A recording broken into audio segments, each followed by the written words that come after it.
Daf Yomi, Tractate Bava Metzia, page 82a, top of the page, the words Hilvo al Hamashkon Katani, etc.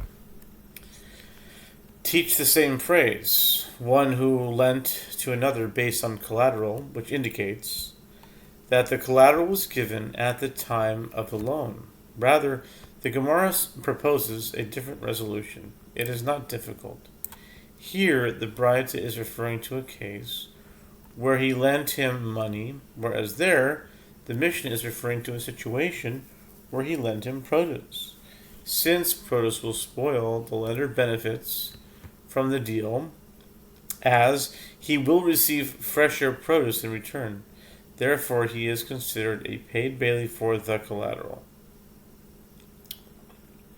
The Gemara raises a difficulty, but from the fact that the latter clause of the Mishnah teaches that Rabbi Yehuda says one who lent another money is an unpaid bailee, whereas one who lent another produce is a paid bailee, by inference you can conclude that according to the first Tana there is no difference between one who lends money and one who lends produce. If so, the proposed resolution does not fit the text. The Gemara responds the entire Mishnah is in accordance with the opinion of Rabbi Yehuda, and the Mishnah is incomplete in this is what it is teaching. V'chasure mechsra v'hachikitani. One who lent another based on collateral is a paid bailee. In what case is this statement said when he lent him produce? But if he lent him money, he is an unpaid bailee. As Rabbi Yehuda says, one who lent another money is an unpaid bailee with regard to the collateral, whereas one who lent produce is a paid bailee. The Gemara raises a difficulty. If that is so, it turns out that the Mishnah is established not in accordance with the opinion of Rabbi Akiva. This is problematic, as most of the sages of the Mishnah were Rabbi Akiva's students, and anonymous Mishnayot are generally presumed to follow his rulings. Rather, it is clear that the Mishnah is not in accordance with the opinion of Rabbi Eliezer. The Gemara suggests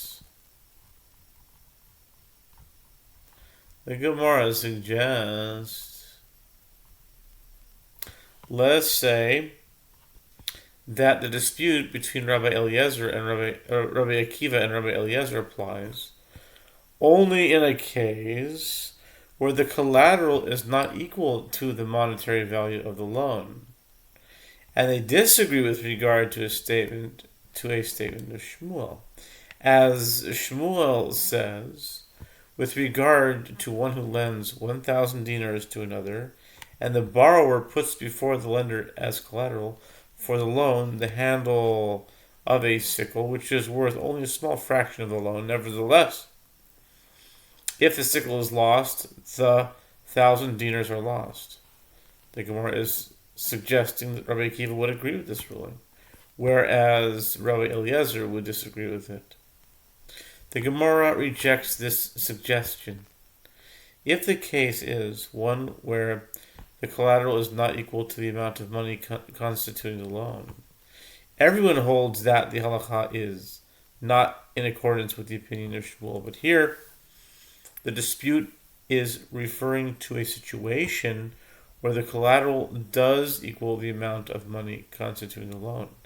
If they disagree with regard to a statement of and they disagree with regard to a statement of Rabbi Yitzchak.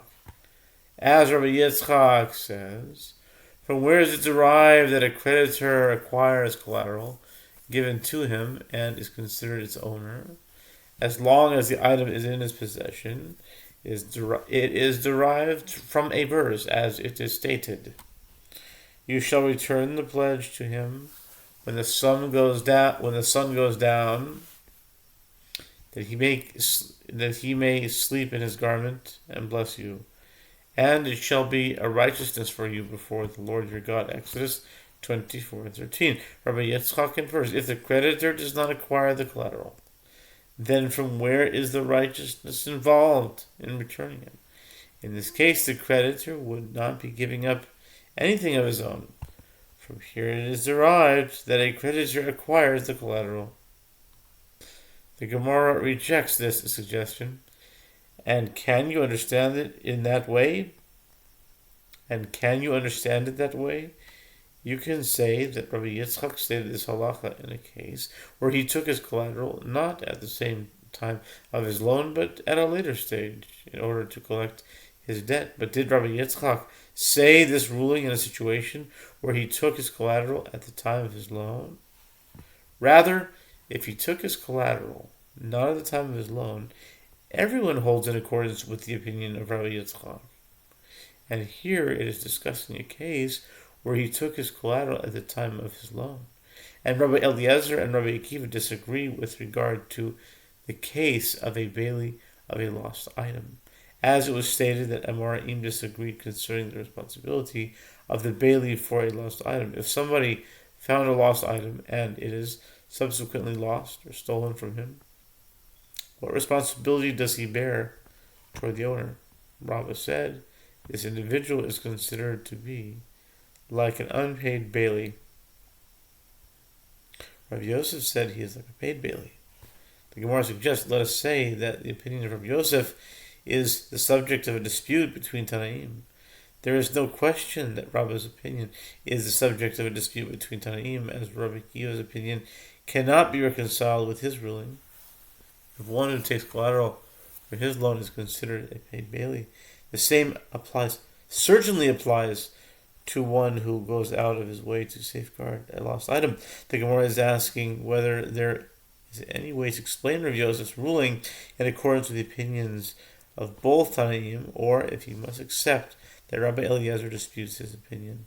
The Gemara responds, no, it is possible with regard to a bailee for a lost item that everyone holds in accordance with the opinion of Rabbi Yosef, even Rabbi Eliezer. And here, in the Braita, he disagreed with regard to a lender who needs the collateral.